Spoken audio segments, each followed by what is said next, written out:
मेरे प्रिय भाई बहनों मित्रों मेरे साथियों, आप सबको जय मसीह की। मेरे भाई और बहनों मित्रों मेरे साथियों, आप सब लोगों का इस चैनल में स्वागत है। आइए हमारे साथ में सम्मिलित होइए और परमेश्वर के आशीषों का आनंद लीजिए।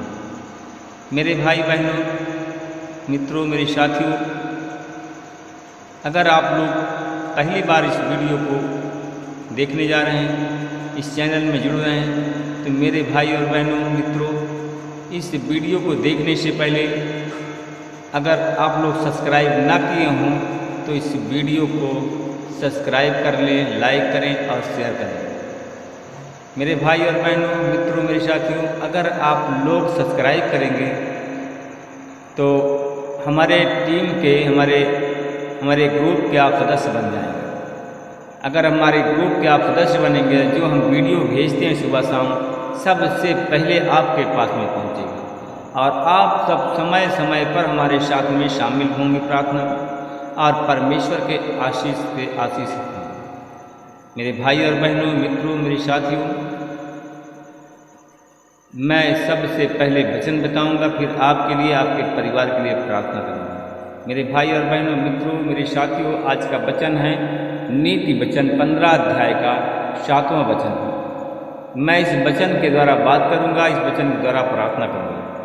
आज का वचन है, बुद्धिमान अपनी वाणी से ज्ञान का प्रसार करता है और ज्ञान के साथ न्याय करता है, पर मूर्ख का मस्तिष्क ऐसा नहीं कर सकता। आमीन। मेरे भाई और बहनों मित्रों मेरे साथियों, हम देखते हैं ज्ञान का प्रकाश राजा सुलेमान को हुआ था। परमेश्वर ने ज्ञान की आशीष उसे दी थी और उसने राजा सुलेमान ने ज्ञान के अलावा कुछ नहीं मांगा था, बुद्धि और ज्ञान के अलावा कुछ नहीं मांगा था। एक दिन मेरे प्रियो, एक दिन राजा सुलेमान के पास में 2 स्त्रियां आईं और वह दोनों स्त्रियां वैश्या थी और वे उसके सम्मुख खड़ी हो गई। मेरे भाई और बहनों मित्रों मेरे साथियों, जब वो दोनों 2 स्त्रियां आई और दोनों वेश्या थी और दोनों राजा के सामने खड़ी हो गई, उनमें से एक स्त्री ने कहा, मेरे भाई और बहनों मित्रों मेरे साथियों, उनमें से एक स्त्री ने कहा कि हे स्वामी, मैं और यह स्त्री एक मकान में रहा करती थी। एक स्त्री बोली, कहा कि हे स्वामी, मैं और यह स्त्री एक मकान में रहा करती थी और जब मैं मकान में मेरे साथ में थी, तब मैंने एक बच्चे को जन्म दिया। आमीन। मेरे भाई और बहनों मित्रों मेरे साथियों, और मेरे प्रसव के 3 दिन के बाद, तब वह स्त्री ने कहा कि मेरे प्रसव के 3 दिन के बाद मेरे बच्चा पैदा हुआ। हालेलुया। मेरे भाई और बहनों मित्रों मेरे साथियों, जब वह कहा कि मैं और यह स्त्री थी, तो मैंने एक बच्चे को जन्म दिया और वह उस बच्चे के जन्म के 3 दिन के उपरांत इस स्त्री का को भी एक पुत्र उत्पन्न हुआ और हम एक साथ थे। मेरे भाई और बहनों मित्रों मेरे साथियों, उसने कहा कि हम दोनों एक साथ थे, एक कमरे में थे और हमारे अतिरिक्त मकान में कोई नहीं रहता था, न हमारे अतिरिक्त मकान में कोई आ जा सकता था। मेरे भाई और बहनों मित्रों मेरे साथियों, और उस स्त्री ने कहा, एक रात इस स्त्री का बच्चा दब गया और यह स्त्री अपने बच्चे के ऊपर सो गई और इसका बच्चा मर गया। आमीन। और यह आधी रात को उठी तो इसने मेरे पास से मेरा पुत्र उठा लिया और उसको अपनी छाती में सुला लिया। आमीन।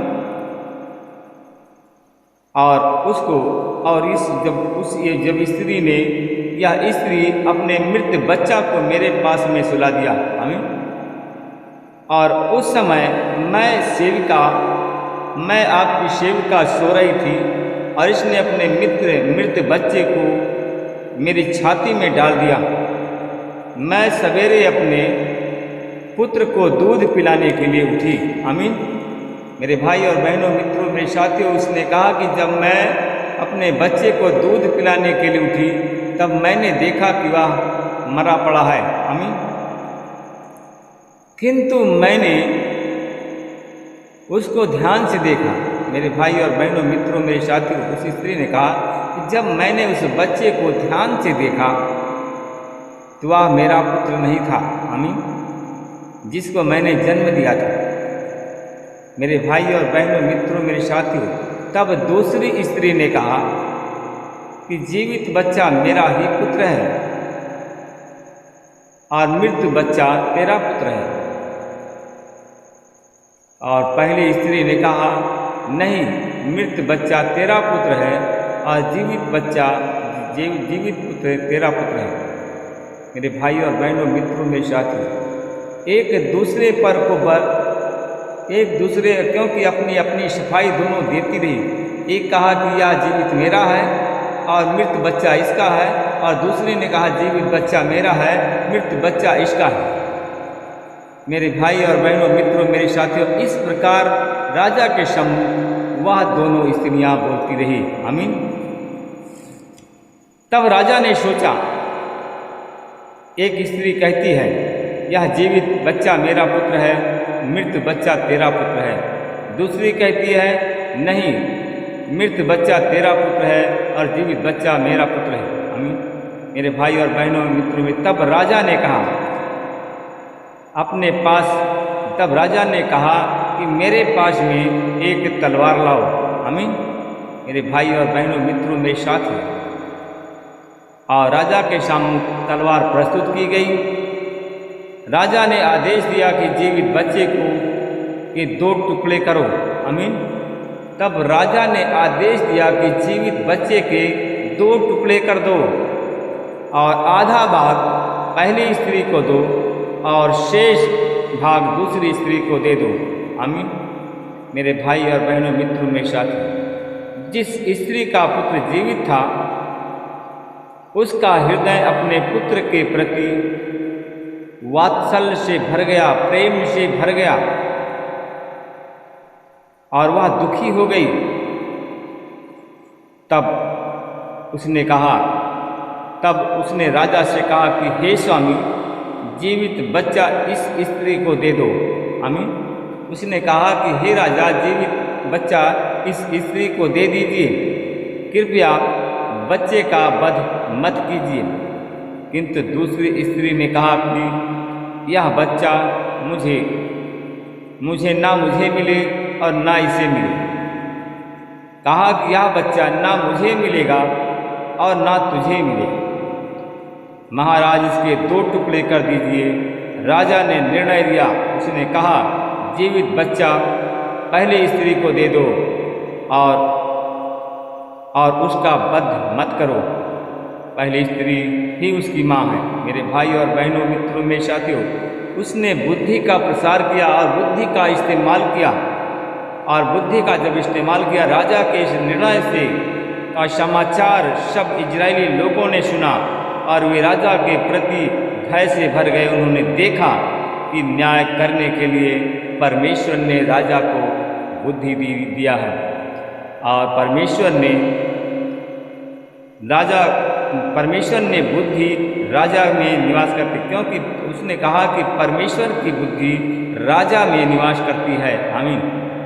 मेरे भाई और बहनों, मित्रों, मेरे साथियों, अब मैं आपके लिए, आपके बच्चों के लिए मैं प्रार्थना करूँगा। अनुग्रहकारी दयालु पिता परमेश्वर, में आपका धन्यवाद करता हूँ। फिर मैं इस भोर की बेला के समय नम्र और दीन होकर के आपके चरणों में आ रहा हूँ। हे प्रभु, आपने हमको रात भर सुरक्षित रखा और हमारे इस बच्चों को, परिवार को भी सुरक्षित रखा, पशुओं को सुरक्षित रखा और इस पूरे चैनल परिवार, जितने लोग हमारे इस चैनल में जुड़े हैं, इन सब को सुरक्षित रखा, इनके सब परिवार को सुरक्षित रखा। प्रभु जी, हम आपको धन्यवाद करते हैं। प्रभु जी, आपने रात भर हम सबको बचाया और नई सुबह की भोर को दिखाया, नया सूरज, नया दिन को दिखाया। हम आपको धन्यवाद करते हैं। प्रभु जी, कितने लोग हैं कि नए दिन को नहीं देख पाए, नई भोर को नहीं देख पाए। कितने लोग हैं अस्पताल में भर्ती हैं, कितने लोग बीमार शैया पर पड़े हैं, इतने लोग सो गए हैं। मैं आपका धन्यवाद करता हूँ प्रभु जी। मैं उन भाई और बहनों के लिए प्रार्थना करता हूँ परमेश्वर पिता। हे परमेश्वर, तू न्यायी है परमेश्वर पिता, न्याय करने वाला परमेश्वर है। हे प्रभु, अपनी न्याय के अनुसार अपना निर्णय दे परमेश्वर पिता। उन भाई बहनों के लिए प्रार्थना करता हूँ परमेश्वर पिता जो अन्यायी किस्म के हैं, उनका न्याय कर परमेश्वर पिता। उन्हें बुद्धि दे, वो अन्याय करना बंद कर दें। उनको विवेक दे, वो विवेक दे, बुद्धि दे परमेश्वर पिता। अन्याय करना बंद कर दे, तेरे नाम का भय करे परमेश्वर पिता। परमेश्वर पिता, जो लोग अन्यायी हैं, जो लोग एक दूसरे पर शत्रुता रखते हैं, वो आज बीमार हैं। उनकी बीमारी की कोई गिनती नहीं है परमेश्वर पिता। उनके अंदर, उनके मन के अंदर, उनके हृदय के अंदर ऐसी भावना भर परमेश्वर पिता को तेरे नाम से भय करें, तेरे नाम से डरें और परमेश्वर पिता गलत काम करना बंद कर दें। एक दूसरे पर दोष लगाना बंद कर दें, एक दूसरे की बुराई करना बंद कर दें, एक दूसरे का नुकसान करना बंद कर दें परमेश्वर पिता। तभी उनकी बीमारी जाएगी। परमेश्वर पिता, मैं धन्यवाद करता हूँ उन भाई और बहनों के लिए प्रार्थना करता हूँ जो लोग बीमार हैं, चाहे जिस भी बीमारी से वो परेशान है, बीमार हैं, उससे उनकी बीमारी यीशु मसीह के नाम से चली जाए और वो लोग चंगे हो जाए परमेश्वर पिता।